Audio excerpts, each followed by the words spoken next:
Bonsoir, bienvenue dans votre journal télévisé de la Fédération adventiste de la Martinique. Ce soir, nous vous proposons un condensé des actualités marquantes de ces derniers jours. Le dimanche 24 mars, journée portes ouvertes à la CSA Rama. Distinction pour la CSA Rama, classée meilleur lycée de Martinique et 3e au niveau national. Dimanche 24 mars, l'Assemblée financière de la Fédération adventiste de la Martinique. Veillée de prière pour le samedi 30 mars. Campagne d'évangélisation mission en famille qui commence ce dimanche 31 mars. Grande célébration de baptême au Camp Poré, au nord du Pérou. Sans plus tarder, passons en détail de ces actualités.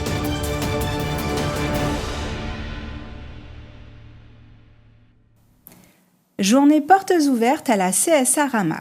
Le dimanche 24 mars dernier, la CSA Rama a ouvert ses portes au public pour une journée d'accueil et de découverte.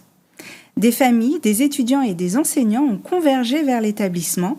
Ils ont eu l'opportunité de découvrir les installations de cet établissement réputé et de s'informer sur ses programmes éducatifs. Tout de suite, un retour en images. Ils étaient nombreux ce dimanche 24 mars à l'occasion de la journée porte ouverte de la cité scolaire adventiste Rama. Voilà, donc nous sommes à la deuxième édition de notre porte ouverte. Cette année, nous avons choisi comme thème les Ramayades. C'est un terme générique qu'on va utiliser pour définir nos portes ouvertes. Cette année, on a vraiment voulu insister sur davantage d'implication des élèves pour qu'ils puissent expliquer ce qu'ils font à Rama, montrer un petit peu ce qu'ils apprennent, les compétences qu'ils développent. Donc on a plus d'élèves qui présentent des choses dans les salles de classe et des thématiques, des ateliers variés, ainsi que plus de stands par rapport à l'année dernière. Dès le début de la visite, la dynamique est donnée et celui de l'aumônerie pose le cadre, un des piliers du système éducatif de cet établissement. Ici, nous sommes au stand de l'aumônerie. Nous proposons déjà des livres aux parents, aux jeunes, aux personnes qui le souhaitent. Et puis, nous présentons aussi les différents programmes que nous avons au niveau des cours de l'enseignement de valeurs bibliques. À partir de l'année prochaine, chaque niveau aura son propre livret, donc de la 6e à la terminale. Chaque niveau du lycée a son propre livret. Donc, nous présentons les différents programmes aux parents.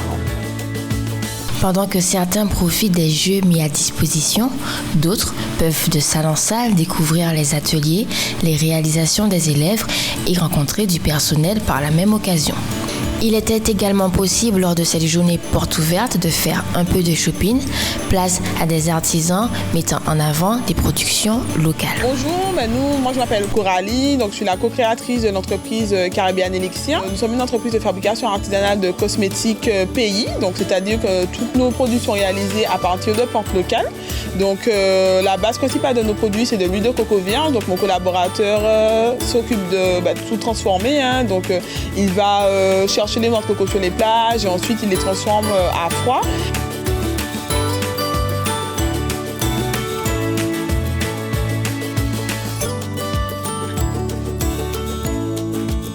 Suite Caraïbes, on fonctionne avec la vente de tout ce qui est petit four, salé sucré, donc mini burger, tartelettes, des tartes sucrées aussi. Donc on travaille avec ça, on fait des gâteaux aussi. Une belle journée pour la CSA Rama qui s'achève, toujours prête à viser l'excellence.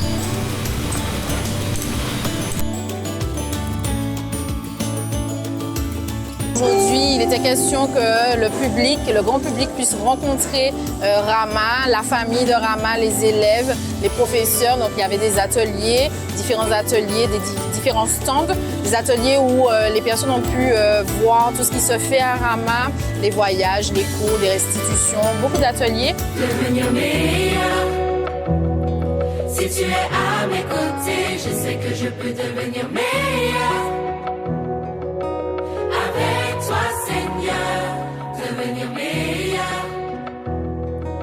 journée porte ouverte, Ramayad 2024, ça a été une superbe journée.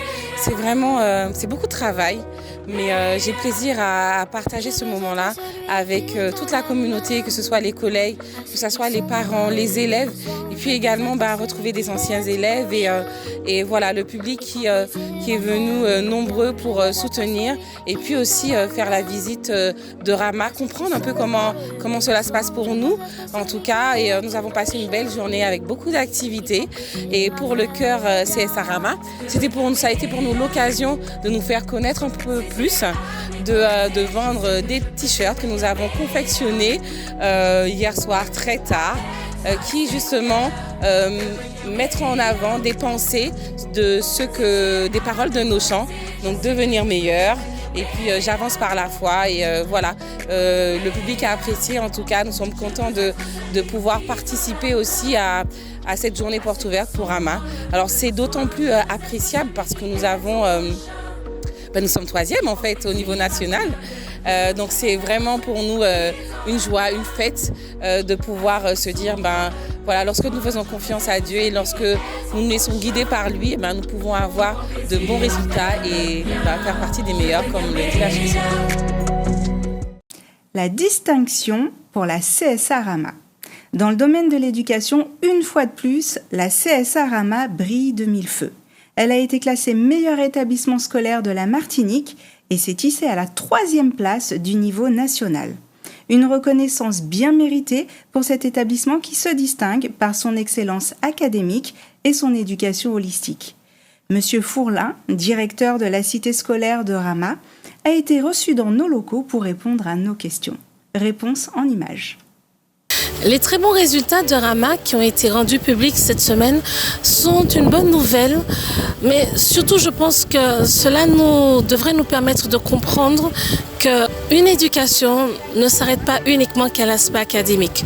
Au niveau de l'établissement de la CSA Rama, nous faisons de notre mieux avec les difficultés, les défis, de manière à permettre aux jeunes d'avancer, de réussir, de grandir et en essayant de leur offrir le plus d'opportunités que possible afin de pouvoir s'exprimer, intervenir dans différentes activités scolaires et extrascolaires. Et je pense vraiment que c'est l'ensemble de tout cela qui a permis la réussite, les très beaux résultats que nous avons eus, parce que nous essayons vraiment de faire ce qui est marqué dans la Bible, permettre un développement physique, mental, spirituel et social des jeunes. Et je crois que nous devrons prendre ces résultats comme une bénédiction et comme Dieu nous disant, vous accomplissez un bon travail, continuez. Et je dirais continuons ensemble, parce que c'est le travail de chacun, la petite pierre de chacun qui permet à cet établissement de pouvoir accompagner les élèves. Bonjour Monsieur Fourlin, merci d'avoir accepté notre invitation. On va un peu discuter suite au classement qui a été annoncé en tant que lycée Rama, meilleure institution en Martinique et dans le top 3 des meilleurs lycées de France. Bonjour Audrey et bonjour à toute la Martinique. Je vais commencer à te poser tout de suite une première question.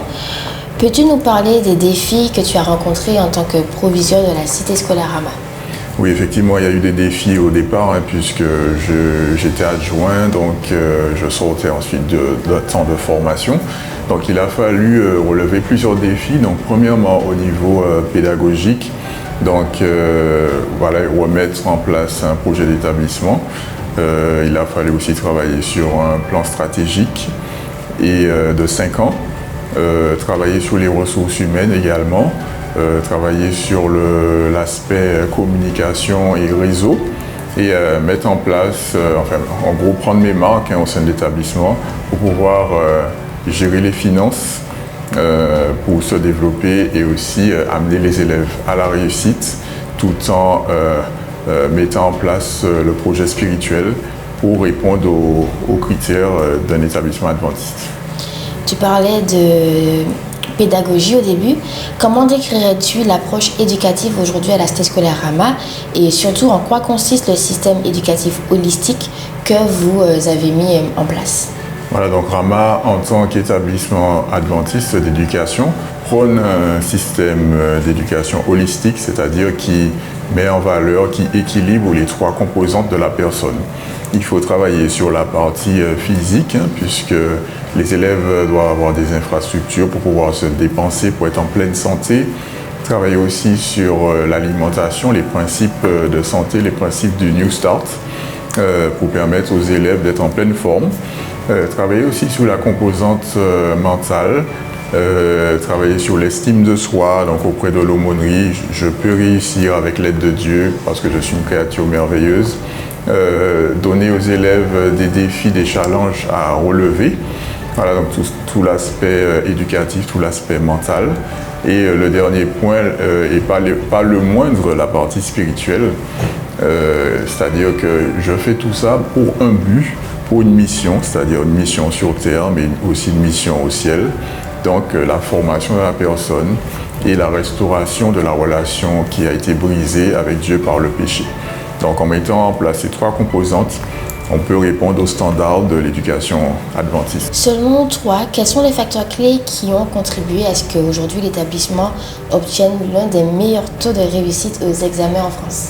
Voilà, donc c'est un classement, le classement de l'étudiant, qui a plusieurs critères. Donc il regarde si l'établissement garde ses élèves de la seconde à la terminale, c'est-à-dire est capable d'accompagner un élève qui arrive en seconde et l'amener à la réussite au bac. Donc, si on arrive à garder un maximum de nos élèves, ça rapporte beaucoup de points.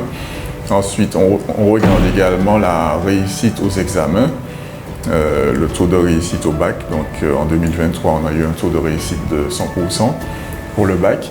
Et puis, il regarde également le taux de mention.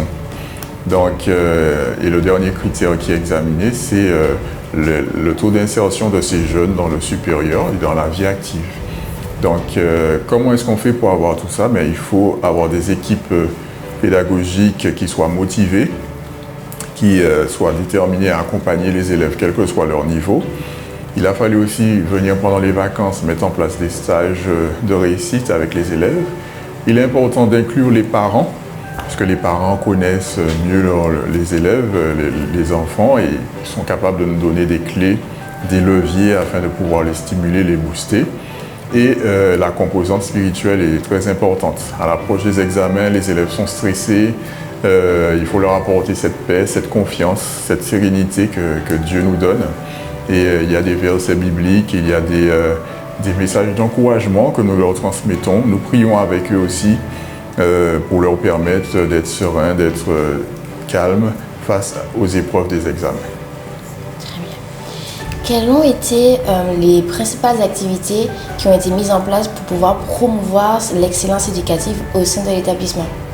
Alors, les élèves qui arrivent à l'examen en terminale, souvent ils viennent de la 6e, donc ils sont accompagnés depuis le début. Il est important de les challenger, c'est-à-dire qu'ils aient l'habitude d'être en condition d'examen. Donc nous mettons en place les devoirs communs une fois par trimestre pour les mettre vraiment en condition d'examen.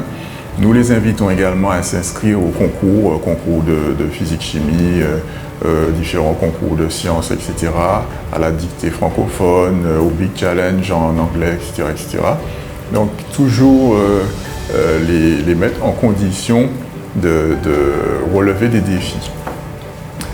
Donc, tous ces éléments-là, plus les stages de réussite, permettent vraiment aux élèves d'avoir un bon niveau scolaire et puis d'avoir la confiance en eux et d'avoir un cheminement avec Dieu pour qu'ils comprennent que Dieu s'intéresse à nous, Dieu s'intéresse à nos projets et Dieu veut nous voir heureux, c'est-à-dire en pleine réussite. Je suppose que toi et ton équipe pensez déjà à l'avenir. Comment envisagez-vous de maintenir ou alors d'élever les résultats? Voilà, tout à fait. Il y a toujours des axes d'amélioration. L'excellence, c'est un objectif. On tend vers l'excellence et avec Dieu, l'excellence sera au ciel. Mais nous, en tant qu'humains, nous voulons vraiment travailler sur nos atouts et également toujours avoir en mémoire nos axes d'amélioration. Ce classement-là n'est pas une finalité. Il faut continuer à s'investir sérieusement. Donc ça passe par la formation des équipes, ça passe aussi par le vivre ensemble. Il est important de bien vivre, pour être un bon miroir, un bon exemple pour cette jeunesse.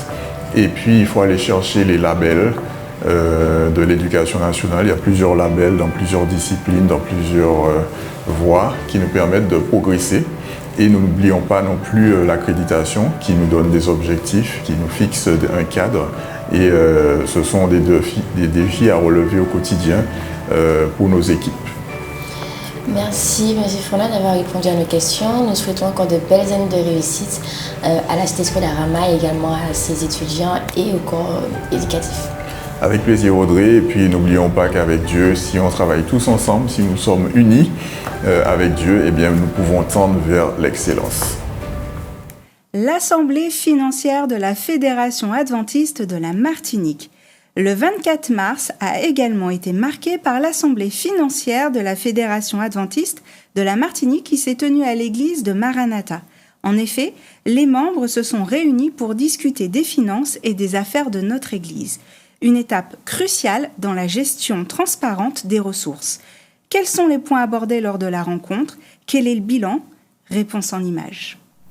Comme chaque année pour la Fédération, l'Assemblée générale financière se réunit.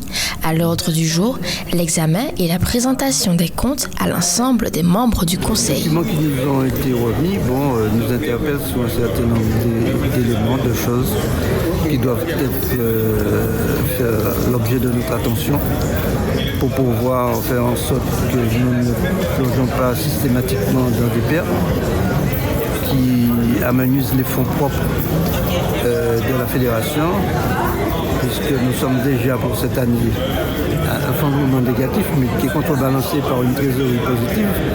Mais si les fonds de propre continuent à diminuer, ce qui risque de se produire à un moment donné, c'est que le fonds de roulement négatif risque d'être au même niveau. Je pense que la Fédération a tous les éléments pour pouvoir agir autant que faire se peut sur tout ce qui pourrait réduire les charges, afin que nous puissions nous porter mieux financièrement et qu'ainsi l'activité de l'Église puisse continuer. L'Église adventiste du 7e jour à la Martinique. Voilà. Nous pouvons dire dans l'ensemble que tout s'est bien passé. Nous sommes, malgré les circonstances difficiles, les circonstances économiques et sociales difficiles, nous pouvons noter depuis le Covid, effectivement après le Covid, une augmentation de nos recettes. C'est dire que l'Église est vraiment soignée par Dieu. Nous félicitons d'ailleurs nos membres d'Église pour leur fidélité. Malgré ce contexte difficile, on peut dire effectivement que le Seigneur prend bien soin de son Église. Nous avons d'ailleurs eu un résultat de gestion positif, même si un déficit comptable quelque peu négatif du fait de la provision, la forte provision, la dotation aux amortissements, afin de renouveler nos équipements, renouveler effectivement notre patrimoine, puisqu'il y a des frais d'entretien, nos bâtiments sont vieillissants, des frais d'entretien, de rénovation, réhabilitation de plusieurs de nos bâtiments, plusieurs de nos structures, mais enfin, globalement, on peut dire que l'année 2022 et 2023, en fait, ces années on connaît depuis effectivement cette remontée après le Covid, un regain d'activité tant au niveau des églises qu'au niveau fédéral, et nous espérons par la grâce de Dieu continuer sur cette lancée, cette tendance. En tout cas, nous devons simplement reconnaître les bienfaits de Dieu et le remercier également nos membres d'église qui soutiennent l'œuvre ici à la Martinique afin que la mission s'accomplisse. Et nous sommes très heureux de cela. Et une fois de plus, permettez-moi de remercier notre grand Dieu pour cela. Cette étape est importante pour nous, pour la suite des projets, puisqu'il faut des fonds et des comptes validés pour pouvoir nous rapprocher des banques par rapport aux projets de développement.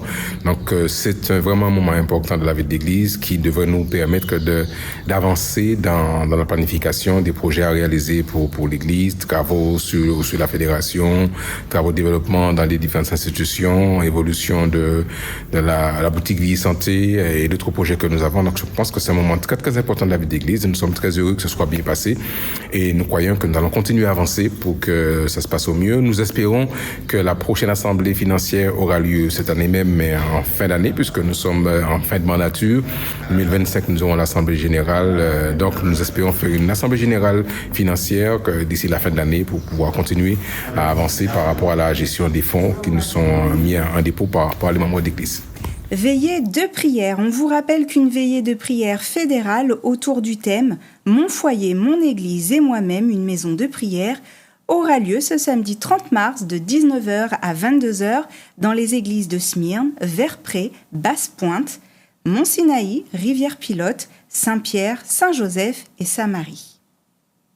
Campagne d'évangélisation Mission en famille. Une nouvelle campagne d'évangélisation intitulée Mission en famille débutera le dimanche 31 mars 2024. Cette initiative vise à rassembler les familles autour de la foi. Un événement à ne pas manquer pour tous ceux qui cherchent inspiration et guidance spirituelle. Notre invité du plateau, le pasteur et secrétaire exécutif de l'Union des Antilles et Guyane françaises, Jacques Bibrac, qui répondra à nos questions. Bonsoir Jacques et bienvenue sur le plateau du journal télévisé de la Fédération adventiste de la Martinique. Bonsoir à tous. Alors on l'a dit, pasteur, secrétaire de l'Union, secrétaire exécutif. Que peux-tu nous dire sur tes fonctions, sur tes différents rôles au sein de l'Union, mais aussi de ta mission durant cette campagne d'évangélisation? Très bien. En tant que secrétaire exécutif de l'Union, nous avons plusieurs fonctions, les secrétaires exécutifs, que ce soit au niveau des champs, quand je parle des champs, des fédérations, missions, et aussi au niveau de l'Union. Nous sommes là, premièrement, pour seconder le président, puisque nous sommes ceux qui ont la responsabilité de l'organisation pratique. Okay? Le président est le visionnaire, le président est celui qui répond pour l'association, et le secrétaire exécutif est là pour le seconder, pour être à ses côtés, pour lui faciliter la tâche. Et dans ce cadre-là, le secrétaire va permettre au chef de département de pouvoir s'organiser et d'aller dans la même direction, de s'occuper de tout ce qui est la programmation, des dates, et aussi de façon beaucoup plus concrète en matière administrative, le secrétaire est aussi là pour prendre des notes lors des conseils d'administration, pour faire sortir les minutes, pour aussi prendre quelques notes et se rappeler qu'il y a des rapports aussi à faire. Le secrétaire aussi exécutif est en lien avec le secrétaire de la division interaméricaine, puisqu'il faut savoir qu'on ne rayonne pas seulement sur nos 3 territoires, Guadeloupe, Martinique et Guyane, mais aussi au niveau de la division interaméricaine, puisque nous avons non seulement des rapports à retourner, nous avons aussi assisté à des conseils, des séminaires, des conseils d'administration, etc. Et d'autant plus que nous sommes appelés aussi à suivre des formations. Et je peux vous dire que je suis très heureux de vous annoncer que la division interaméricaine prend soin de ses secrétaires exécutifs des 24 unions, parce que au mois de juin, Dieu voulant, nous serons en Turquie pour une formation avec tous les secrétaires, tous les trésoriers des unions, parce qu'il est important pour nous qu'on puisse toujours rester au niveau de tout ce qui se produit aujourd'hui en matière de technologie, parce que en tant que secrétaire exécutif, nous sommes appelés à utiliser aussi tous ces outils informatiques. Alors, un rôle très complet, très important, je suppose avec des cadences très intenses, mais il me semble que tu es aussi responsable du ministère de la Famille au sein de l'Union. Oui, alors ça c'est vraiment une joie, puisque j'ai une formation de conseiller conjugal et familial, et vraiment c'est un engagement, c'est un plaisir, je remets même entre guillemets un sacerdoce pour moi de travailler avec les familles. Pendant les 4 années qui se sont écoulées, nous avons décidé avec mes collaborateurs, puisqu'il faut bien savoir que je ne peux pas travailler seul, mes collaborateurs au niveau de la Guadeloupe, Martinique et Guyane, nous avons décidé de mettre l'accent sur ce que nous avons appelé de l'autel à la mission. C'est-à-dire permettre aux familles de retrouver ce moment de culte matinal et aussi le culte le soir, pour leur permettre de pouvoir encore s'adonner à l'étude de la parole et aussi à partager ensemble. Les parents qui partagent avec les enfants qui partagent avec les parents, les enfants qui partagent entre eux, parce que ça nous paraît essentiel et important pour que nous puissions, chaque famille, et comme tu l'as si bien précisé, chaque famille partir en mission.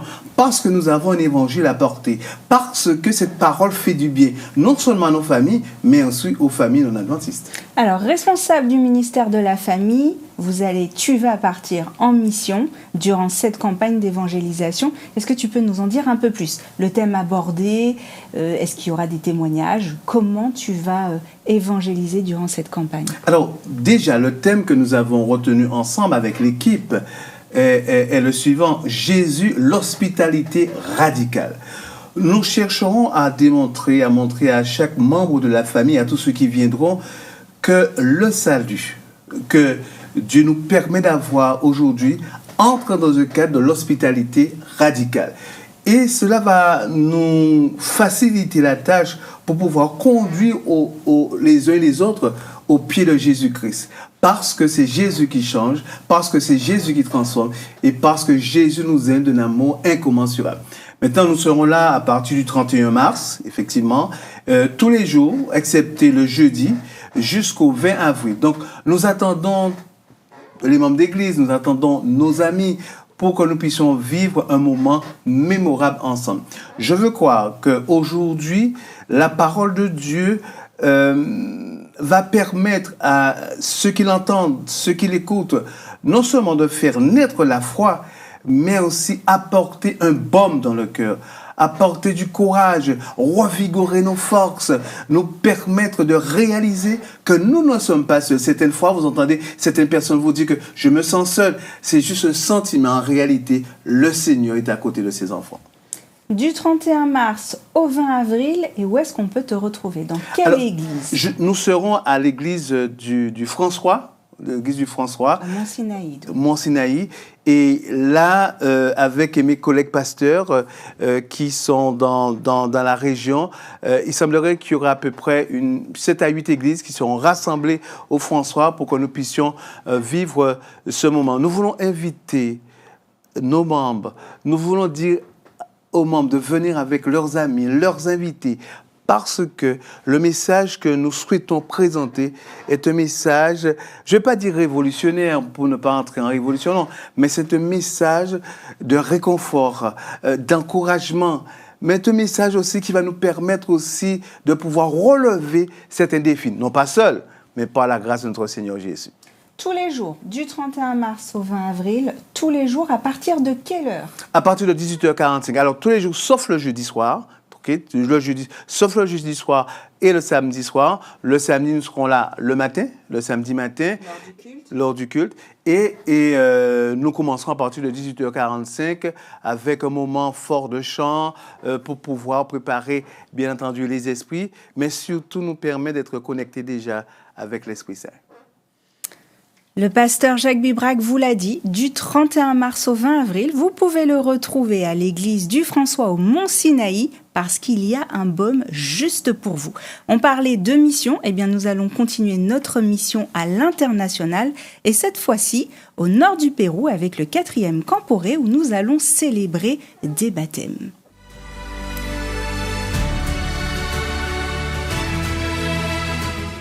La foule de jeunes au foulard jaune, s'identifiant comme les explorateurs adventistes du 7e jour, rayonnait d'enthousiasme lors du 4e Camporé dans la région nord du Pérou. L'événement abordait le thème du discipulat et célébrait la foi, la communion et l'apprentissage. Plus de 9600 enfants et adolescents de plus de 300 clubs de différentes régions du pays ont participé à une expérience riche en moments spirituels et récréatifs. Être disciple de Jésus est un grand privilège, car nous aurons la vie éternelle. Donc, nous avons tous besoin de sortir de ce monde où il y a des larmes, des pleurs et tant de souffrances. En tant que disciples de Jésus, nous serons au ciel avec lui, et bientôt, il viendra nous chercher, et nous irons avec lui dans la patrie céleste. Afin de promouvoir les valeurs chrétiennes, le Camporé a mis au défi les explorateurs de se consacrer à la foi et de partager le message de l'Évangile. Cette rencontre a permis à chaque participant de croître spirituellement, de consolider sa foi et de remplir son cœur de gratitude en vue d'affronter les défis de la vie avec courage et détermination. Nous voulons que les explorateurs relèvent leurs défis personnels et deviennent de plus en plus des disciples de Jésus. C'est vraiment extraordinaire de savoir que ces clubs remplissent leur mission et préparent ces jeunes pour le grand Camporé céleste. Pendant le Camporé, les explorateurs ont regardé la pièce musicale « Les pêcheurs » qui illustre l'importance du discipulat basé sur l'histoire de Pierre et Jean qui ont tout laissé pour suivre Jésus. La pièce était divisée en épisodes qui ont mis en lumière divers événements tels que la crucifixion de Jésus. Les spectateurs ont vu comment surmonter l'égoïsme et devenir des disciples de Jésus en partageant l'amour du Christ avec les autres.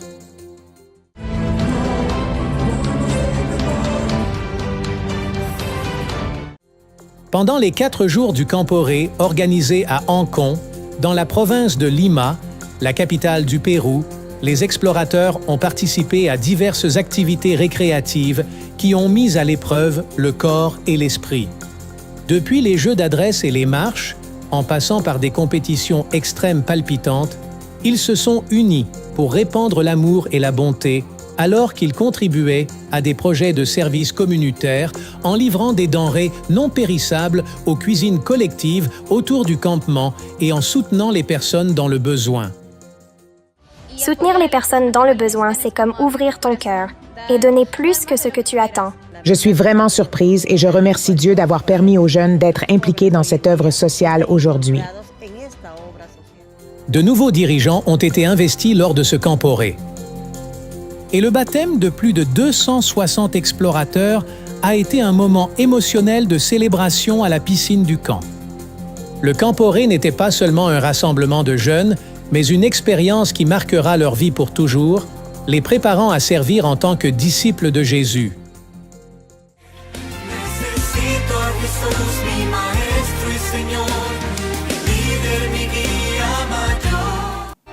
Ne manquez pas vos émissions hebdomadaires, notamment les Sentiers du Bonheur, qui abordera le thème « Un salut accessible pour tous ».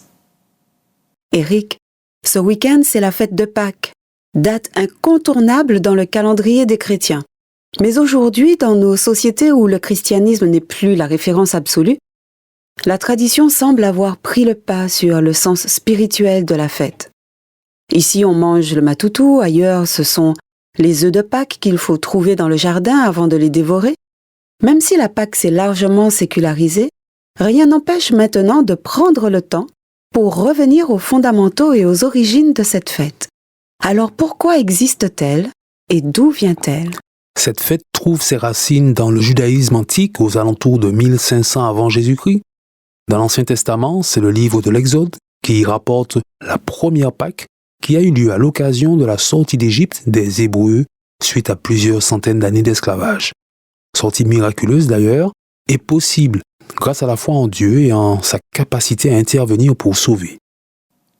Et votre Worship Moment, édition spéciale pour la 100e avec une composition d'Ingrid intitulée Reconnaissance et interprétée par les différents participants du Worship Moment. Tu as déjà combattu pour moi, je choisis d'avancer par la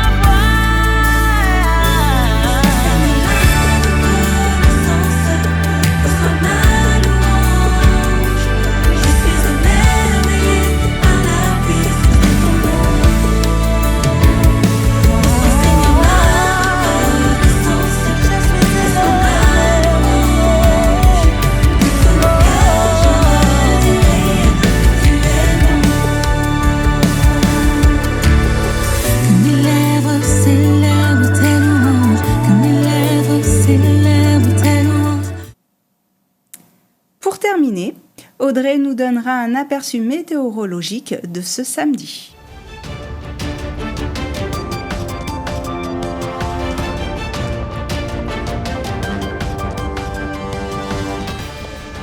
Bonsoir à tous et bienvenue pour notre bulletin météo de demain samedi 30 mars. La journée promet d'être douce et agréable avec des températures qui seront comprises entre 22 degrés et 29 degrés. Le Morne Rouge étant la commune principalement concernée par la minimale. Attendez-vous à un ciel majoritairement dégagé, bien que quelques nuages puissent faire leur apparition dès le début de l'après-midi. Les communes du nord et du sud sont principalement concernées par ces nuages. La vigilance est quant à elle verte pour l'ensemble du territoire, mais restez tout de même informés. L'indice atmosphérique qui concerne la qualité de l'air est quant à lui moyen. Pour ceux qui aiment profiter de l'aube, le soleil se lèvera à 6h pile et se couchera à 18h16. Et bien voilà, je vous souhaite une excellente soirée et un bon début de week-end et surtout, prenez soin de vous.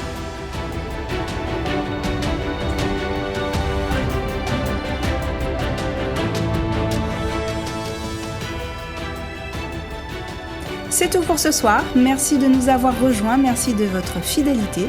Bonne soirée et excellent sabbat à tous.